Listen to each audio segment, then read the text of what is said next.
પ્રિય દર્શકો, ઈશ્વરનું વચન પવિત્ર અને સત્ય છે. તે તમારા જીવનને બદલી શકે છે. તે દરેક પરિસ્થિતિમાં કોઈ પણ વ્યક્તિને સહારો, દિલાસો અને ઉત્તેજન આપી શકે છે. પણ તે માટે આપણા જીવનમાં ઈશ્વરના વચનને સ્થાન આપવું આવશ્યક છે. શું તમે ઈશ્વરના વચનને દરરોજ વાંચો છો?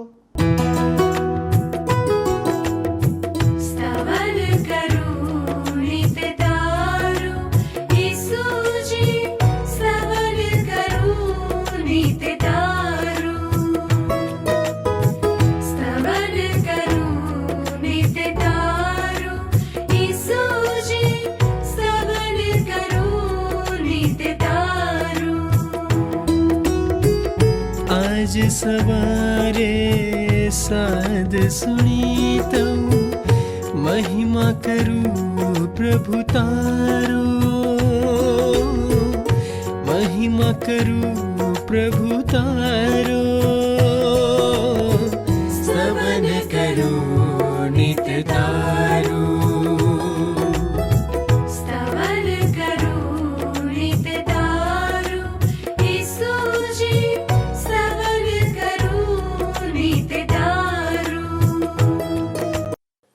પ્રિય દર્શક મિત્રો, ખૂબ આનંદ સાથે હું આપ સર્વનો સ્તવન કાર્યક્રમમાં હૃદયપૂર્વક સ્વાગત કરું છું.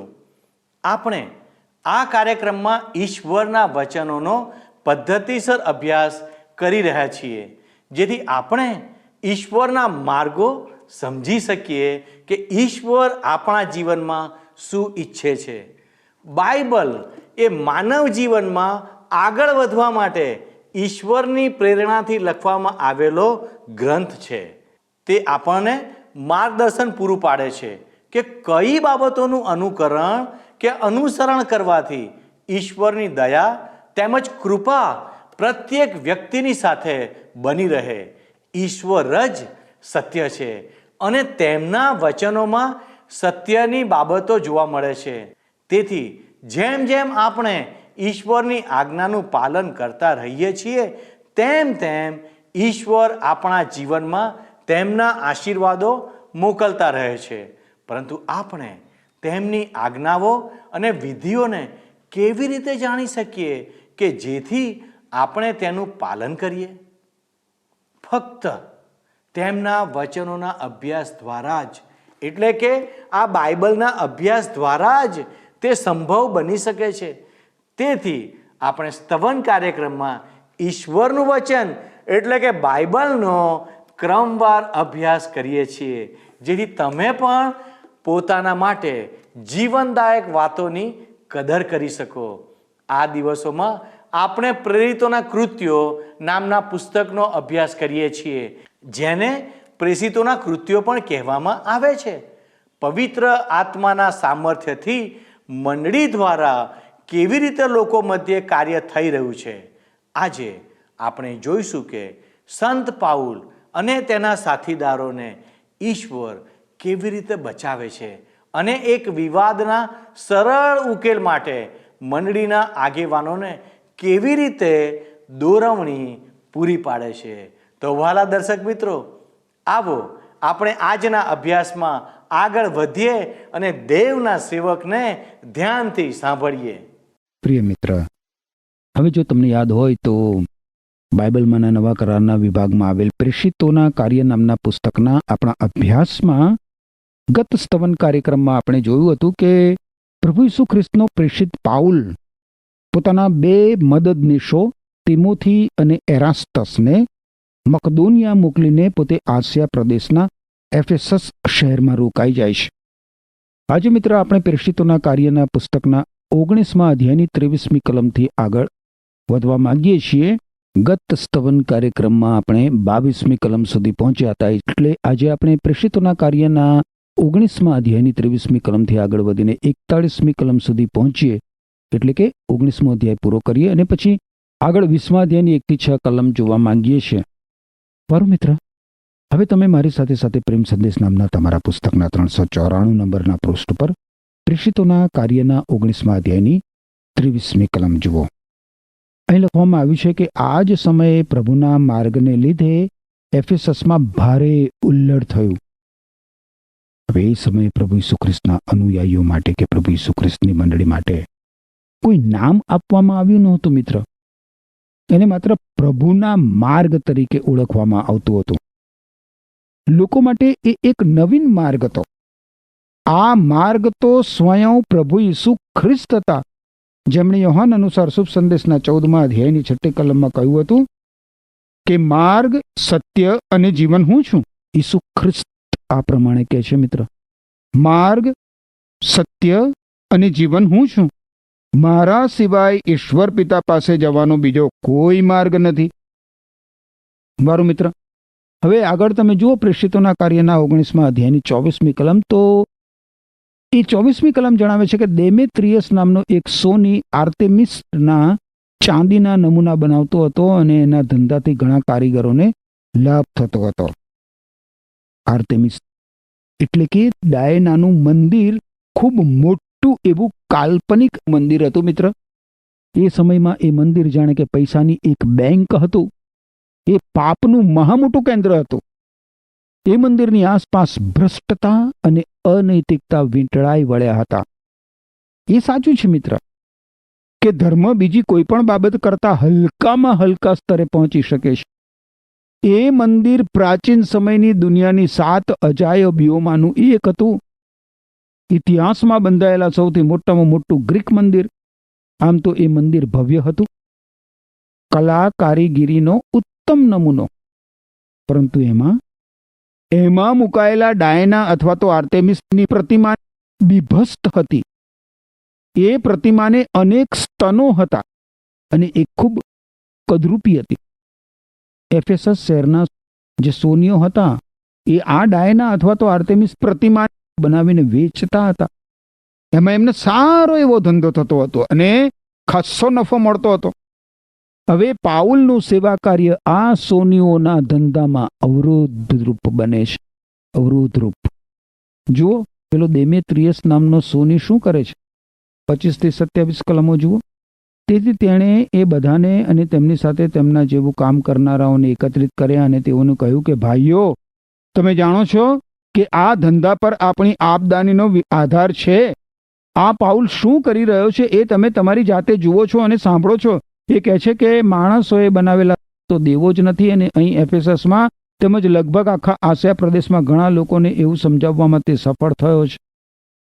તેથી આપણો ધંધો બદનામ થવાનો મોટો ભય રહેલો છે. એટલું જ નહીં, પણ આસિયા તેમજ આખી દુનિયામાં જેની ભક્તિ થાય છે એ મહાન આર્ટેમિસના મંદિરનું કંઈ મહત્વ રહેશે નહીં અને તેની સર્વ મહાનતા નષ્ટ થાય એવો પણ ભય રહેલો છે.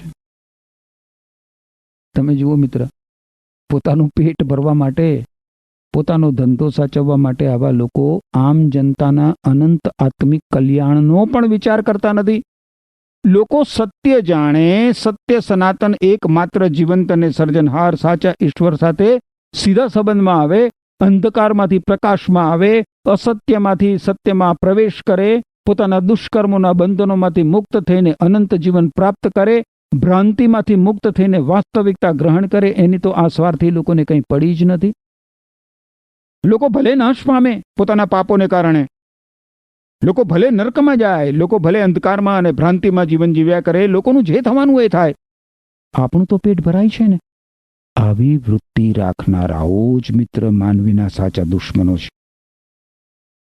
દેમેત્રિયસે એફેસસ શહેરના બધા જ કારીગરોને ભેગા કરીને કહ્યું હશે, આ ભવ્ય અને મહાન મંદિર તેમજ તેમાંની આર્ટેમિસ પ્રતિમા તો જુઓ.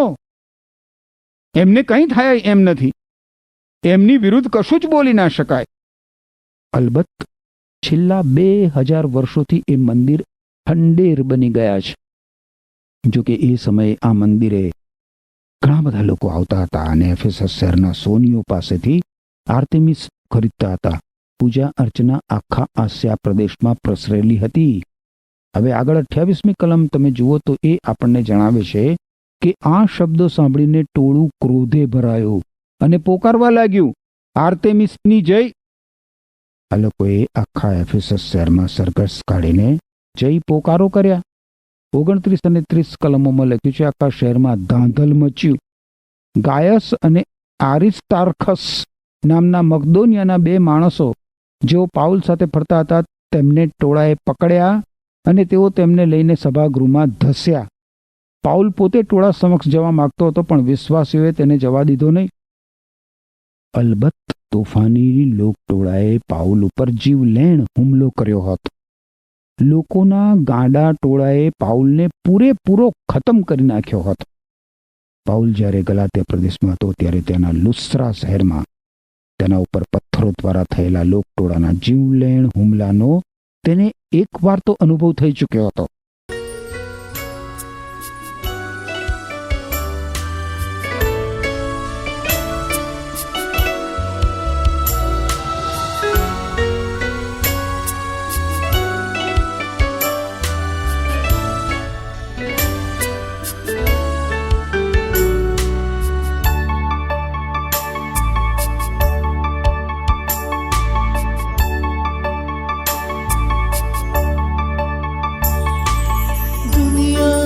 तू रचना मुझनो तू तारणहार, दुनियानो तू रचना मुझनो तू तारणहार. शरणे तारा आबू हूँ, करजे मारो स्वीकार, करजे मारो स्वीकार. दुनियानो तू रचना मुझनो तू तारणहार, दुनियानो तू रचना मुझनो तू तारणहार. शरणे तारा आबू हूँ, करजे मारो स्वीकार, करजे मारो स्वीकार. दुनियानो तू रचना.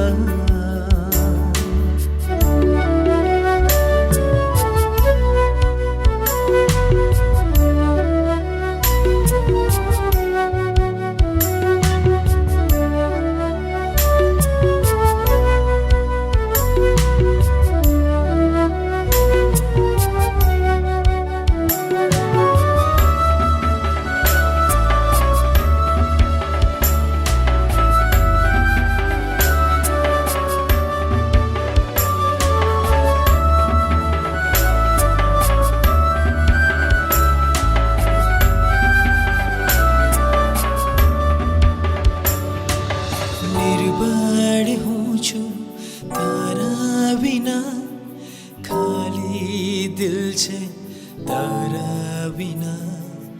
નિર્બળ હું છું તારા વિના, ખાલી દિલ છે તારા વિના. તુજ સામર્થ્ય મુझने ભરજે પ્રભુ, કરજે મારો સ્વીકાર.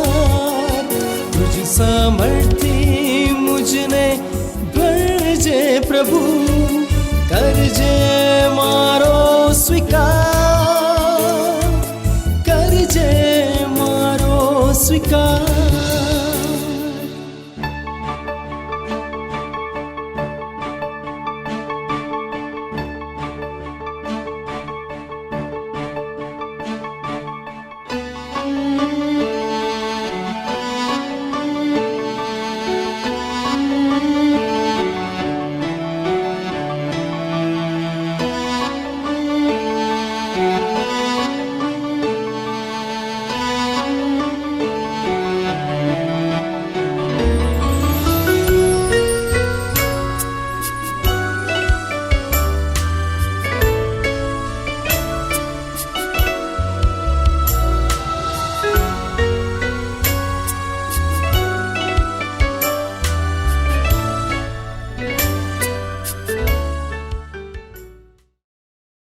હવે આગળ 31મી કલમ આપણને જણાવે છે મિત્ર કે કેટલાક જિલ્લા અધિકારીઓ જે તેના મિત્રો હતા તેમને પણ તેના પર આગ્રહપૂર્વક ખબર મોકલાવી કે તે પોતે સભાગૃહમાં હાજર ન થાય. પાઉલની સામે લોકોનું બહુ જ મોટું ટોળું ભેગું થઈ ગયું હતું. એટલે કેટલાક જિલ્લા અધિકારીઓ જે પાઉલના મિત્ર હતા એમણે પણ પાઉલને સલાહ આપી કે એ લોકટોળાની સાથે વાત કરવા જાય નહીં. એ લોકોએ પાઉલને સલાહ આપી કે ગાંડા થયેલા લોકટોળાને સમજાવવાનો કશો અર્થ સરતો નથી અને એવા લોકોને સમજાવવાનો પ્રયત્ન કરવો એ મૂર્ખામી ગણાશે. આગળ 32 અને 33મી કલમમાં લખ્યું છે, દરમિયાનમાં આખી સભામાં ધાંધલ થઈ રહ્યું. કેટલાક લોકો કંઈ પોકારતા હતા જ્યારે કેટલાક બીજું કંઈ પોકારતા હતા. કારણ તેમાંના કેટલાક તો તેઓ શા માટે એકત્રિત થયા છે એ પણ જાણતા નહોતા. કેટલાક લોકોએ માની લીધું કે આ બધા માટે એલેક્ઝાન્ડર જવાબદાર છે, કારણ કે યહૂદીઓએ તેને આગળ મોકલ્યો. પછી એલેક્ઝાન્ડરે હાથથી ઇશારો કરીને લોકો સમક્ષ બચાવ અર્થે બોલવા પ્રયત્ન કર્યો. લોકોનું ટોળું યહૂદીઓનું તેમજ વિશ્વાસીઓનું વિરોધી બની ગયું હતું. યહૂદી લોકોએ આ એલેક્ઝાન્ડરને આગળ મોકલ્યો જેથી તે લોકટોળાને સમજાવે કે યહૂદીઓને વિશ્વાસીઓ લોકો સાથે કોઈ સંબંધ નથી અને યહૂદીઓને એફેસસના સોનીઓની આર્થિક સમસ્યા સાથે પણ કોઈ લેવા દેવા નથી. હવે જુઓ 34મી કલમમાં લોકટોળું શું કરે છે. પણ જ્યારે તેમને ખબર પડી કે તે યહૂદી છે ત્યારે તેઓએ 2 કલાક સુધી એક જ સૂત્ર પોકાર્યા કર્યું, બોલો એફેસસની આર્તિમેસની જય. લોકટોળાનું આ ધર્માંધ પગલું છે મિત્ર. આ લોકટોળામાંથી કેટલાકને તો એ પણ ખબર નહોતી કે એ લોકો શા માટે ત્યાં ટોળે વળ્યા છે. પરંતુ તમે જુઓ, આ લોકો બીજા કોઈને વાણી સ્વતંત્રતાની છૂટ આપતા નથી. એ લોકો એલેક્ઝાન્ડરને બોલવા દેવા જ નહોતા માંગતા. એમના મગજમાં તો સૂત્રોચ્ચાર જ, એનું જ ભૂત ભરાયું હતું, સૂત્રોચ્ચારનું જ. હવે આ ચિત્રમાં એફેસસ શહેરનો કારકુન પ્રવેશ કરે છે. જુઓ 35મી અને 36મી કલમ. અંતે શહેરનો કારકુન ટોળાને શાંત પાડી શક્યો. તેણે કહ્યું, એફેસસ વાસીઓ, એફેસસમાં મહાન આર્તેમિસનું મંદિર અને આકાશમાંથી પડેલો પવિત્ર પથ્થર છે એ સૌ કોઈ જાણે છે. કોઈ આ બાબતનો નકાર કરી શકે તેમ નથી. તેથી તમારે શાંત થવું જોઈએ અને વગર વિચાર્યું કંઈ કરવું જોઈએ નહીં. આ માણસોએ મંદિરો લૂંટ્યા નથી કે નથી આપણી નિંદા કરી, તો પણ તમે તેમને અહીં લાવ્યા છો. શહેરના કારકુને લોકટોળાને કહ્યું કે એ લોકો વાતનું વતેસર કરતા હતા. તમે આપણા શહેરના ભવ્ય અને મહાન મંદિર સામે તો જુઓ, એ તો સ્વર્ગમાંથી ઉતરી આવી છે, એને કશું નહીં થવાનું. પોતાનું વક્તવ્ય ચાલુ રાખતા આ શહેર કારકુન લોકટોળાને આગળ 37 અને 38મી કલમોમાં કહે છે કે આ માણસોએ મંદિરો લૂંટ્યા નથી કે નથી આપણી નિંદા કરી, તો પણ તમે તેમને અહીં જ લાવ્યા છો. દેમેત્રિયસ તથા તેના કારીગરોને કોઈના પર આરોપ મૂકવાનો હોય તો કોર્ટ નિયત દિવસોએ ચાલે છે અને સત્તાધિકારીઓ પણ છે, તેઓ ત્યાં એકબીજા પર આરોપ મૂકી શકે છે. શહેર કારકુને યોગ્ય જ વાત કરી. એણે લોકટોળાને કોર્ટનો માર્ગ બતાવ્યો અને આ રીતે ધાંધલ ધમાલ મચાવવાને બદલે અને કાયદો હાથમાં લેવાને બદલે કાયદાનું કામ કરવા દો એવી એણે સલાહ આપી. શહેર કારકુન લોકટોળાને આગળ 39 થી 41મી કલમોમાં કહે છે, પણ તમારી માંગણી એથી વિશેષ હોય તો તેનો નિર્ણય નાગરિકોની કાયદેસરની સભામાં જ થઈ શકે. કારણ આજે જે બન્યું છે તેથી આપણ પર હુલ્લડનો આરોપ મૂકવામાં આવે એવો ભય છે. આ ધાંધલ માટે કોઈ બહાનું નથી અને આ ધાંધલમાંથી છટકવા માટે કોઈ પણ કારણ આપણે આપી શકવાના નથી. એમ કહ્યા પછી તેણે સભા બંધ કરી. હવે એફેસસ શહેર રોમન સામ્રાજ્યની હકુમત નીચે આવતું હતું મિત્ર. શહેરના અધિકારીઓની સામાન્ય ફરજ એ હતી કે તેઓ શહેરમાં કાયદો વ્યવસ્થા જાળવી રાખે. શહેરના અધિકારીઓ જો પોતાની ફરજ ચૂકી જાય તો રોમન સલ્તનત તેમને તેમની ફરજોમાંથી ફારેક કરી દે અને પછી તો આખા શહેરમાં લશ્કરી કાયદો અમલમાં આવે. હવે એફેસસ શહેરમાં થયેલા હુલ્લડથી પાઉલને ખાતરી થઈ ગઈ હતી કે તેણે તેની પ્રચાર સફરમાં આગળ વધવાની જરૂર છે. હવે અહીં આ સમયે પ્રેષિત પાઉલના એફેસસ શહેરમાંના સેવા કાર્યનો મિત્ર અંત આવે છે. એફેસસ શહેર છોડીને હવે પાઉલ પાછો મકદોનિયા જાય છે. હવે મિત્ર આપણે પ્રેષિતોના કાર્યના 20મા અધ્યાયમાં આવીએ છીએ. 20મા અધ્યાયમાં પાઉલની પ્રચાર સફરની પૂર્ણાહુતિ થાય છે. એફેસસ શહેરમાંના અનુભવ બાદ પ્રેષિત પાઉલ મકદોનિયા, ફિલિપ્પી, ત્રોઆસ અને મિલેતસ જાય છે. એફેસસ શહેરમાંની મંડળીના આગેવાનો મિલેતસમાં પાઉલને મળે છે અને ત્યાં બહુ જ આત્મીયતાભરી મુલાકાત થાય છે. લોકો પાઉલને હૃદય દ્રાવક વિદાય આપે છે. મકદોનિયા અને ગ્રીસ તરફ મુસાફરી એ શીર્ષક નીચે મિત્ર પ્રેષિતોના કાર્યના 20મા અધ્યાયની પ્રથમ 2 કલમો તમે જોશો મારી સાથે સાથે. ધાંધલ શાંત પડી ગયા પછી પાઉલે વિશ્વાસીઓને એકત્રિત કર્યા અને તેમને ઉત્તેજનના વચનો કહી તેમને વિદાય લીધી. પછી તે ત્યાંથી નીકળીને મકદોનિયા ગયો. એ પ્રદેશોમાં થઈને તે ગયો અને લોકોને ઘણા સંદેશો આપીને પ્રોત્સાહિત કર્યા. પછી તે ગ્રીસ આવ્યો. આનો અર્થ એ થાય મિત્ર કે પાઉલે એથેન્સ અને કરિન્થ શહેરની ફરીથી મુલાકાત લીધી. 3જી કલમ કહે છે કે ત્યાં તે 3 માસ રહ્યો. તે સિરિયા જવાની તૈયારી કરતો હતો ત્યારે ખબર પડી કે યહૂદીઓ તેની વિરુદ્ધ કાવતરું ઘડતા હતા. તેથી તેણે મકદોનિયા થઈને પાછા જવાનો નિર્ણય કર્યો. ગ્રીસમાં પાઉલે પોતાનો મોટા ભાગનો સમય કરિન્થ શહેરમાં ગાળ્યો હતો. ત્યાંથી પાઉલે રોમનોને પત્ર લખ્યો. રોમનોને લખેલો પત્ર ત્યાંથી પાઉલે લખ્યો. જો કે પાઉલ હજી રોમમાં ગયો નહોતો અને એમ છતાં પ્રભુ ઈસુ ખ્રિસ્ત પર વિશ્વાસ કરનારાઓએ ત્યાં રોમમાં પ્રભુ ઈસુ ખ્રિસ્તની મંડળી સ્થાપી દીધી હતી. પાઉલે રોમનોની મંડળીને પત્ર લખીને જણાવ્યું કે તે તેમની મુલાકાત લેવાની યોજના કરી રહ્યો છે. રોમનોને લખેલો પત્ર વિશ્વાસ અને મુક્તિનો ઈશ્વર વિદ્યાને લગતો એક મહાનિબંધ છે મિત્ર. એમાં પ્રભુ ઈસુ ખ્રિસ્તમાં યહૂદી અને બિન યહૂદી વચ્ચેના સંબંધની સમજણ આપવામાં આવી છે. એમાં મંડળી માટે વ્યવહારુ સૂચનો પણ આપવામાં આવ્યા છે. વારું, આપણે હવે આગળ 4થી કલમ જોઈએ. પ્રેષિતોના કાર્યના 20મા અધ્યાયની 4થી કલમ. લખ્યું છે કે બેરિયાના વતની પુહૈસનો પુત્ર સોપાતર તેની સાથે ગયો. એ જ પ્રમાણે થેસાલોનિકાથી આરિસ્ટાર્ખસ અને સિકંદર, દેબ્રેથી ગાયસ, તિમોથી તથા આસિયા પ્રદેશમાંથી તુખિકસ અને ત્રોફિમસ પણ હતા. આ કલમોમાં મિત્ર જે માણસોના નામ છે એ બધા માણસો પાઉલના સેવા કાર્ય દ્વારા પ્રભુ ઈસુ ખ્રિસ્તને શરણે આવેલા વિશ્વાસીઓ હતા. આસિયામાં પાઉલે જે મંડળીઓ સ્થાપી હતી એમાંથી એક પ્રતિનિધિ તરીકે આ વિશ્વાસીઓ પાઉલ સાથે તેની મુસાફરીમાં જોડાયા હતા. આ દરેક વિશ્વાસી પોતપોતાની ગૃહ મંડળીમાંથી યરુશલેમના વિશ્વાસીઓ માટે ફંડ ફાળો લાવ્યો હતો. દરેક માણસ જાતે જ ફંડ ફાળો જમા કરાવે, તેથી એમાં આત્મીયતા ટપકતી જોઈ શકાય છે મિત્ર. એથી વિશ્વાસીઓ વચ્ચેની એકતા પણ દ્રઢ અને મજબૂત થાય. પાઉલે આ ફંડફાળા વિશે કરંથવાસીઓને લખેલા બીજા પત્રના 8મા અધ્યાયની પહેલી 2 કલમોમાં ચર્ચા કરી છે. તમારે વાંચવું હોય તો કરંથવાસીઓને લખેલો બીજો પત્ર 8મો અધ્યાય પહેલી 2 કલમો કૃપા કરીને તમે જોજો મિત્ર. હવે આપણે પ્રેષિતોના કાર્યના 20મા અધ્યાયની આગળ 5મી કલમ જોઈએ તો ત્યાં લખવામાં આવ્યું છે, તેઓ અમારી અગાઉ ત્રોઆસ જઈ અમારી રાહ જોતા હતા. હવે આ કલમમાં વપરાયેલો શબ્દ અમારી એ એવું સૂચવે છે કે પ્રેષિતોના કાર્યનો લેખક લૂક હજી પણ પ્રેષિત પાઉલની સાથે જ છે, જ્યારે બીજાઓ તેમની આગળ ત્રોઆસ ગયા છે. 6ઠ્ઠી કલમ જોશો. ખમીર વગરની રોટલી ખાવાના પર્વ પછી અમે જળમાર્ગે ફિલિપ્પી ગયા અને 5 દિવસ પછી તેમને ત્રોઆસમાં મળ્યા અને ત્યાં 1 સપ્તાહ રહ્યા.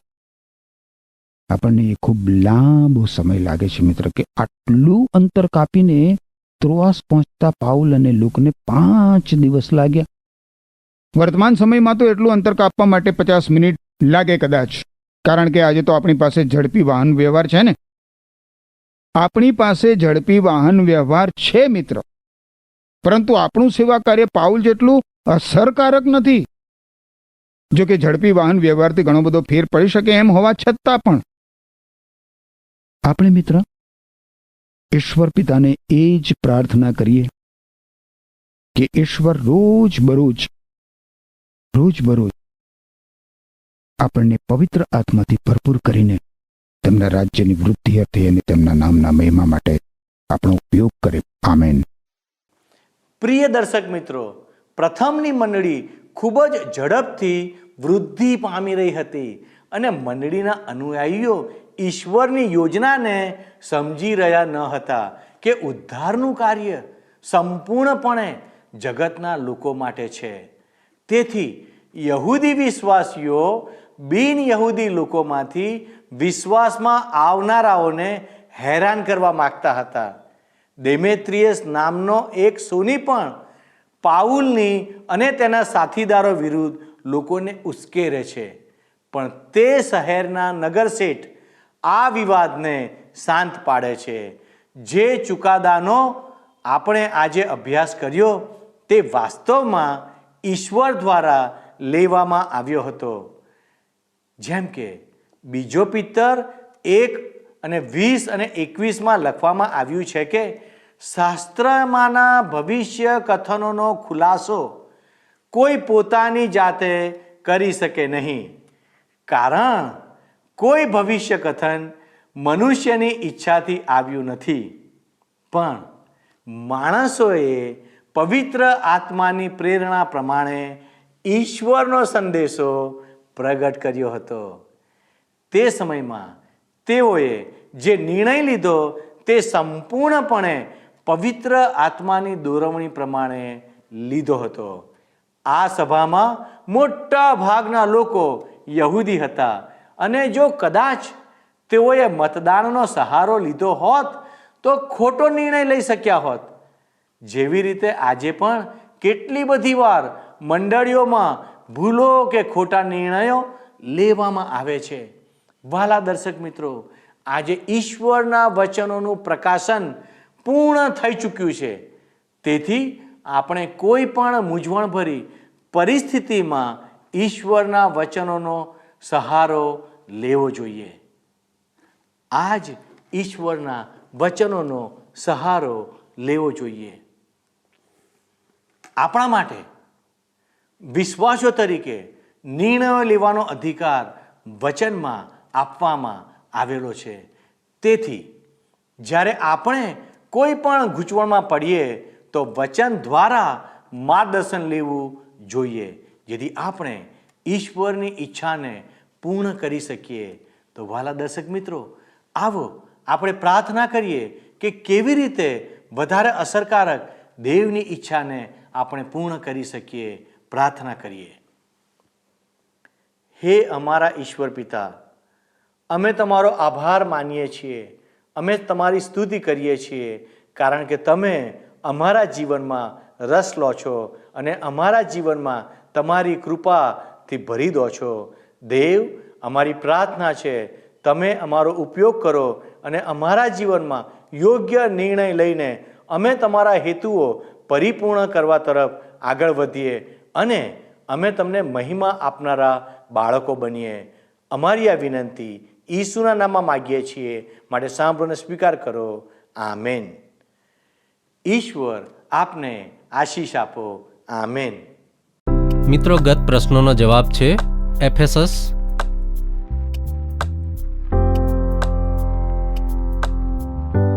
આજનો પ્રશ્ન છે, એફેસસ કયા સામ્રાજ્યની હકુમત નીચે આવતું હતું?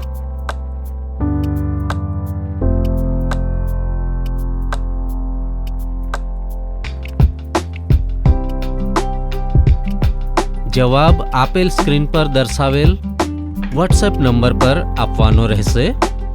કાર્યક્રમ દરમિયાન પૂછેલા પ્રશ્નોનો સાચો જવાબ આપનાર વિજેતાઓના નામ દર મહિનાના પ્રથમ સોમવારે જાહેર કરવામાં આવશે.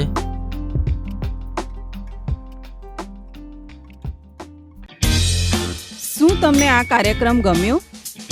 અત્યારે જ અમને મિસ કોલ કરો.